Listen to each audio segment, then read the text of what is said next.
Welcome to Links and Locks Podcast Action Network's golf betting podcast presented by Bet365. I'm your host, Andy Lack, and I will be joined alongside Action Golf contributor Tony Sartori for these best bets episodes. Tony and I will play 18 holes today, giving our 18 favorite picks for this week's tour event, the Scottish Open. Before we dive into this week's episode, a reminder that the Links and Locks podcast is presented by Bet365. Bet365 doesn't do ordinary. That's why you get more boosts with them than with anyone else. Every day, they power up the odds on hundreds of bets to give you a chance to win more. Bet365 boosts specific markets, your winnings, and even parlays, and they don't stop there. Keep an eye out for their biggest and best odds with the incredible Super Boost. Check out the boost and see why. It's never ordinary at Bet365. Must be 21 or older and present in Arizona, Colorado, Indiana, Iowa, Louisiana, North Carolina, New Jersey, Ohio, Virginia, or 18 and older in Kentucky. Gambling problem? Call 1-800-GAMBLER or 1-800-BETS-OFF. In Iowa, terms, conditions, and restrictions apply. Okay, Tony, we're on the first tee here for our Scottish Open best bets. Get us started.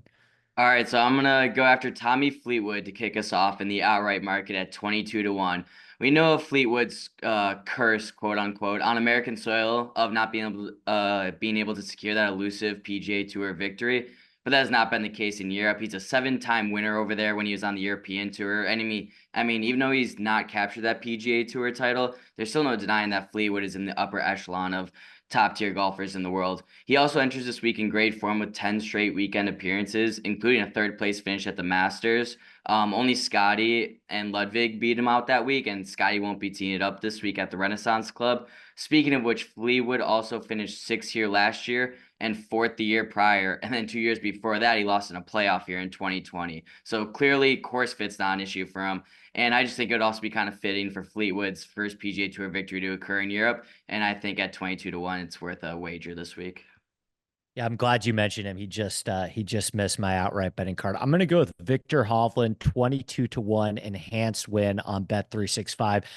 I just love Victor's fit on links golf courses in 4 appearances at the Open Championship. He's got 4 top 15s.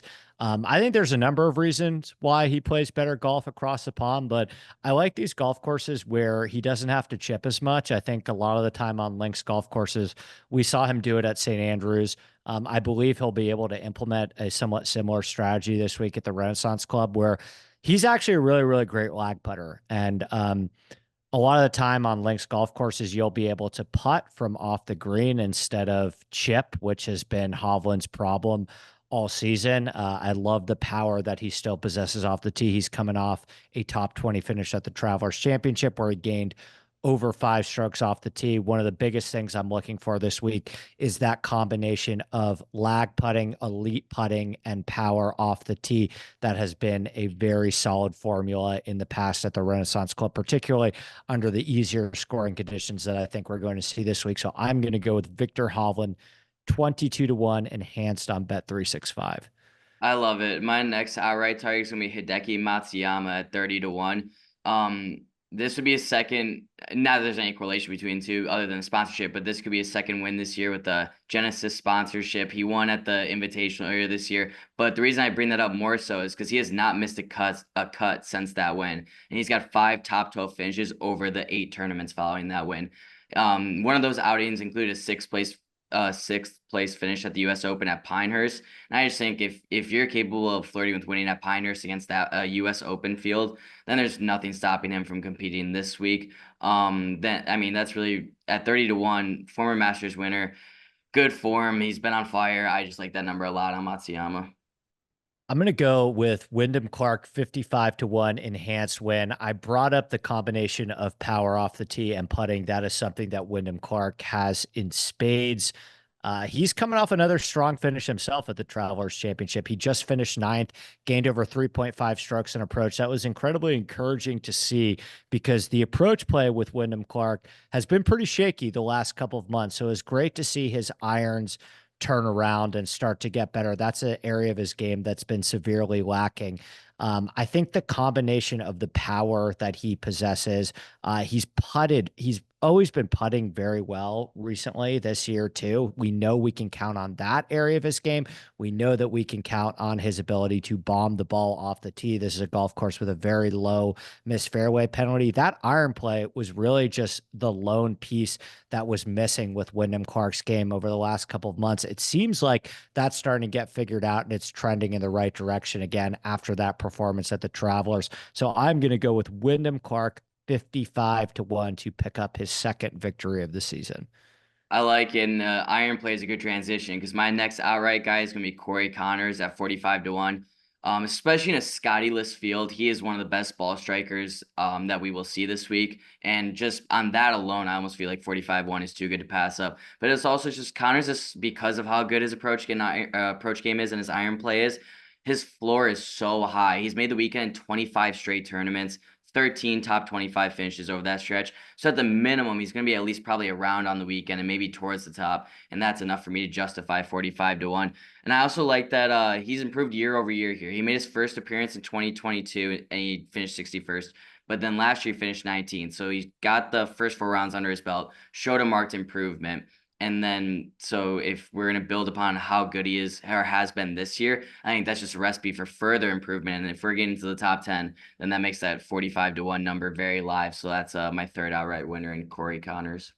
I'm going to finish up our outright section for me with Thomas Detry 90 to 1 enhanced on Bet365. I mentioned that driver putter combo that I'm really looking for this week.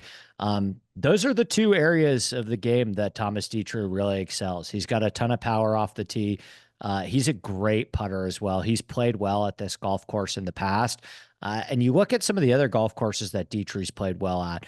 One of them that comes to mind is Memorial Park, which is actually the only other golf course on the PGA Tour that they see regularly that Tom Doak has designed. Thomas Detry finished top 5 at Memorial Park this year in Houston in his debut appearance there. And that was another golf course where, lower missed fairway penalty, bomb it out there off the tee, make a bunch of putts. One of the staples of Tom Doak golf courses, he gives you a fair amount of space off the tee and then creates these really interesting and subtle contours on his greens. And I think that's why that combination that we see at Houston every year, that we see at the Genesis Scottish Open every year, that combination of a lot of power off the tee and great putting, just seems to always work well at these Tom Doak golf courses. And I think it's going to work well for Thomas Detry once again. Absolutely. I think so too, because I have him top 10 at plus 700 at Bet365. So Detry, just to build a little bit on what you're saying, he spent years on the European Tour before joining the PGA Tour full-time in 2023. So he has a ton of experience at this course and good experience, like you said. He finished runner-up following a 3-man playoff here in 21. He followed that up with a top 10 finish in 2022. And that was the first year that this tournament actually became co-sanctioned with the PGA Tour. So he can prove that he can play at this venue competitively, both when it was just European Tour and now with the PGA Tour guys coming over. And then also just he finished 4th at the PGA Championship this year, so he can handle these tougher fields. And yeah, no Scheffler, but it's still a tough field this week. And I just think there's a lot of upside there for at 7 to 1 for top 10 for Detry. Love that play. I'm going to go to the top 10 market as well and go with Brian Harman plus 425 top 10.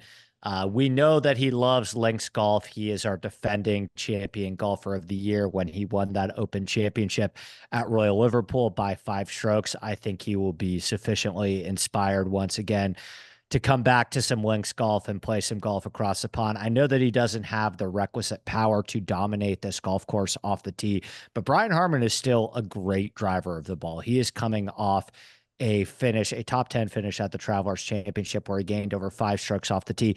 And he's elite. He's an elite lag putter as well, right? He's one of the better lag putters in this field. We've seen him gain 9 strokes putting before on these slower fescue-based greens. He looked incredible. I mean, the main reason why he was able to win that Open Championship last year by so many strokes is because he led the field in putting. I would expect him to come close to leading the field in putting once again. And I think if we can get anything close to that similar putting performance that we saw last time Brian Harman was on fescue greens, coupled with some strong iron play, and that off the tee game that has been working for him all season, I think Brian Harman is a very safe bet to finish in the top 10 this week at plus 425. Love it. I have to go back to the outright winner market one last time, and that's Max Homa at 60 to 1. This is one of my favorite buy low numbers I've seen for any golfer this season. That's just kind of 61 for a guy like Homa for his ceiling. I think it's kind of ridiculous. He's a 6-time tour winner, and he just finished third at the Masters a couple months ago. To put it in perspective, at this tournament last year, he was 30 to 1, and that field had Scotty in it. So the reason that the odds are double this year is because since the Masters, he has struggled. He's only finished inside the top 25 once over his past 5 tournaments. However, that's still only a 5-tournament sample size. These swings can happen to any golfer. The ceiling is still there. Yes, he's towards his floor right now, but he just needs one boom week, and he can absolutely contend with anyone in this field. So then, in my eyes, in the long run, he's far closer to being a 30 to 1 golfer than he is a 60 to 1 golfer. So I mean, if you're giving me 61 on Homa, I'm taking that every week. Yeah, I love that play. I'm gonna go with another player that I don't really know if I have the confidence in to win the actual golf tournament, but I would call him for sure a buy low candidate as well. And that's Jordan Spieth plus 475 top 10. We saw some flashes with Spieth last week at the John Deere Classic. He shot that 8 under 63 on Saturday. It seemed like all aspects of his games were working for him. Then he came back to earth a little bit on Sunday, fell 20 spots down the leaderboard into a tie for 26. Still, relatively speaking, one of his better finishes of the season, one of his better ball striking performances of the season. Spieth gained over 2.5 off the tee and 2.5 on approach. And we know that this is a player that has consistently been inspired by links golf, that has consistently raised his baseline on links golf. Links golf has traditionally brought out the best in Jordan Spieth, that creativity, unquantifiable aspect that has worked so well for Spieth in the past, why he was able to win an Open Championship in 2017. The same reason why he has finished top 25 in 6 straight Open Championships dating back to his win at Royal Birkdale in 2017. I saw just enough from him from a ball striking perspective where the driver looked good again. He was making some putts. I think the fact that Spieth's driver has been the most reliable aspect of his game, this is a golf course that I really do believe that you can take advantage off the tee. And if we can just get anything close to a reasonable putting performance from Spieth, he's putted incredible well on these slow fescue greens in the past. I think we might be starting to see a little bit of a late season turnaround for Jordan Spieth. Yeah, I would absolutely love to see that as well. So I'm gonna go after Matthieu Pavon, Pavon in the top 10 market at plus 850 at bet 365. So I'm gonna reference the U.S. Open again because I was talking about that earlier. If a player finishes 5th at Pinehurst against that field, then I think that's something they can do this week, and that's what Pavon did. And plus 850 on his top 10 prop to me is just too big of a number to pass up. He's cashed the top 10 in 9 of his past 23 tournaments between the PGA and European Tour. Obviously, competition is not as stiff over in Europe, but it's still good. And a similar result could absolutely occur this week. He finished 36 here in 2022, and he's far and away a better golfer now than he was 2 years ago. So I could see an elevated performance from that number this week, and at plus 850, I would wager that he finishes inside the top 10. Love that. I'm going to go with a couple more long shots into the top 20 market with Robert MacIntyre, top 20 plus 220. No surprise that Bobby Mack has had a lot of success on links golf courses over the course of his career. He was the runner-up finisher last year here to Rory McIlroy. He has also had 2 top 10 finishes in 4 appearances at the Open Championship. And I think, part of the reason why he plays so well on links golf courses, it's not necessarily just because he's from Scotland, but I think that combination of driver putter on slower greens plays beautifully here for Bobby Mack. I mean, that was the formula last year as well, right? Like Bobby Mack is another player that hits the ball an incredibly long way off the tee, and we know that he has that spike ability, that upside with his putter. We saw him win a tournament earlier this season at Hamilton Golf Club where he gained over 7 strokes putting. I think his power is going to play here once again. I love guys that are super, super familiar on links golf courses and have played a lot on links golf courses in the past. It looks like we're going to get a fair amount of rain over the next 2 days. And I just don't know how many practice rounds these guys are going to get on this golf course. So give me the guy that has recorded a second place finish here last year, that has 2 other top 20s at the Renaissance Club. I'm going with Bobby Mack. I thought this was an incredible number, plus 220 just to finish top 20. I absolutely love that. He actually should have won last year too. That was a crazy comeback by Rory on the back. But I'm gonna go to the first round leader market and go after Xander Schauffele at 22-1. So this play is just a way for me to be financially tied to one of the tournament favorites at a much more generous payout than his outright odds of plus 850. That number is a little too short for my liking, regardless of how well he profiles for this event. He won here in 2022, and he's obviously only improved since then. He's now a major champion. In my opinion, he's the second, and I think most people's opinions as well. He's the second best player on tour right now behind Scotty. And as mentioned earlier, Scotty will not be there this week. Speaking of which, Scotty's the only player on tour this season to have a lower average first round score than Xander, which is another reason why I prefer him in this market at 22-1 rather than his outright one at plus 850. Love that. I think Xander is always a threat as well. So I'm glad that you were able to include him in the show. I'm going to go with Erik Van Rooyen plus 320 top 20. EVR is coming off a sixth place finish at the Rocket Mortgage where he gained over 3.5 strokes off the tee and 3.5 strokes with his putter. He has that elite combination of driver upside and putting upside that I talked about with Thomas Detry. He actually has a very similar skill set to your Tommy Detry's, your Bobby Macks. He has that power off the tee that I'm looking for. And we know that he has the upside with his putter to gain over 5-6 strokes with his putter. He may not need to do all that much with his putter to finish in the top 20. That's why I thought plus 320 was such an appetizing number on him. But he's got a surprisingly really strong links resume as well. This is another guy, as you mentioned, that has some DP World Tour experience. He's played a lot of golf. Across the pond. He actually played here both in 2020 and 2021 when this was still a DP World Tour event, finished 6th and 14th. And he's also got 2 top 20 finishes at the Open Championship as well. So Erik Van Rooyen just has a really, really underrated links resume. He's playing great golf at the moment right now, both with the putter and with the driver. And I just thought plus 320 was a pretty big number on his top 20 price. I'm glad you keep mentioning the driver because that's a perfect transition for my next first round leader play, and that's Minwoo Lee at 45-1 at Bet365. So I mentioned earlier how Detry lost in a playoff here in 2021, back when this tournament was only European Tour, well, mostly European Tour guys.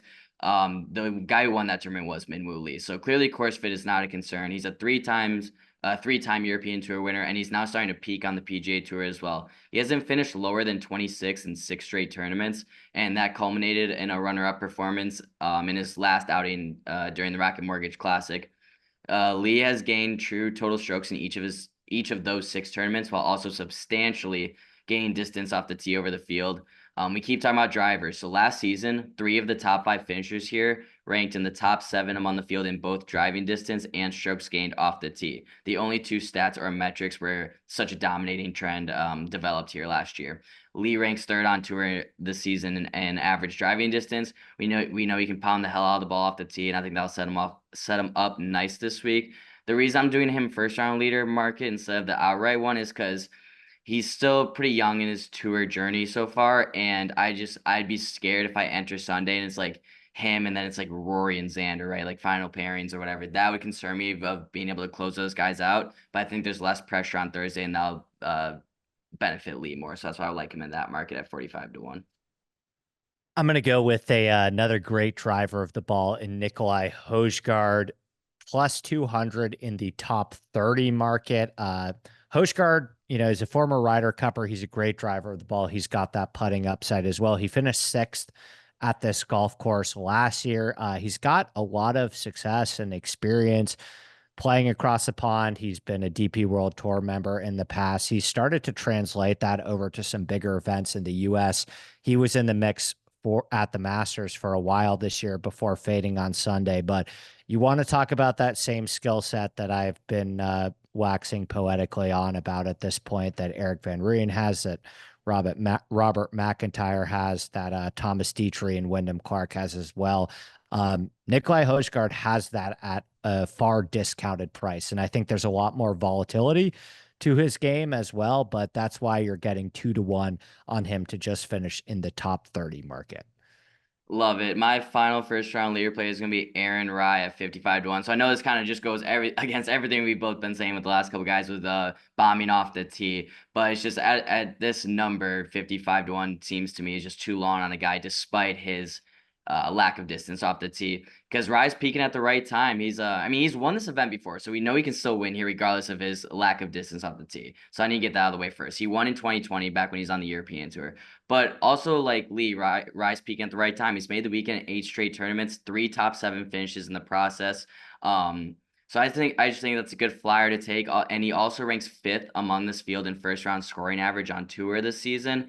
And so again, that's just why I like him in the first round leader market at a price of 55 to 1, which is a pretty big payout. I'm going to join you in the first round later market for my final play with Byung Hung An. He is a third place finisher at this event last year. And, as we talked about the Minwoo Lee formula, the Robert MacIntyre formula, he was fairly dominant off the tee in his third place finish here last year. He kind of came up just short of that Robert MacIntyre, Rory McIlroy duel down the stretch. But again, third in strokes gained off the tee, third in driving distance. Minwoo Lee is one of the best drivers of the ball on the PGA Tour. He's one of the longest drivers of the ball on the PGA Tour. The reason why I don't know if I have as much confidence in him for a super high-end finish, a top 5 finish, or an outright or a top 10 finish is I don't know if he can make enough putts to keep up in this tournament from start to finish. I know that he can do it with the flat stick for one round. He's had some incredible putting rounds this season. He's had some good spike putting performances this season, but there's still a lot of volatility involved with this putter. I thought 60 to 1 in the first round later market was a great number on a player that I know has the upside to really compete at this golf course. That's why he's shown us he could do it there last year. And that'll do it for our best bets episode for the Scottish Open. Before we get out of here, a final reminder that the Links and Locks podcast is presented by Bet365.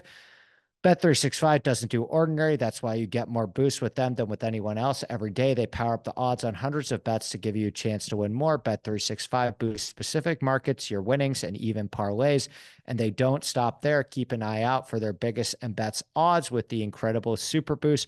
Check out the boost and see why it's never ordinary at Bet365. Must be 21 or older and present in Arizona, Colorado, Indiana, Iowa, Louisiana, North Carolina, New Jersey, Ohio, Virginia, or 18 and older in Kentucky. Gambling problem? Call 1-800-GAMBLER or 1-800-BETS-OFF in Iowa. Terms, conditions, and restrictions apply. As a reminder, our action experts, Spencer Aguiar and Nick Bretwish, return with host Roberto Arguello tomorrow for our Scottish Open betting preview right here on the Links and Locks podcast. So for Tony Sartori, I'm your host, Andy Lack, and we'll see you back here next week on the Links and Locks podcast presented by Bet365.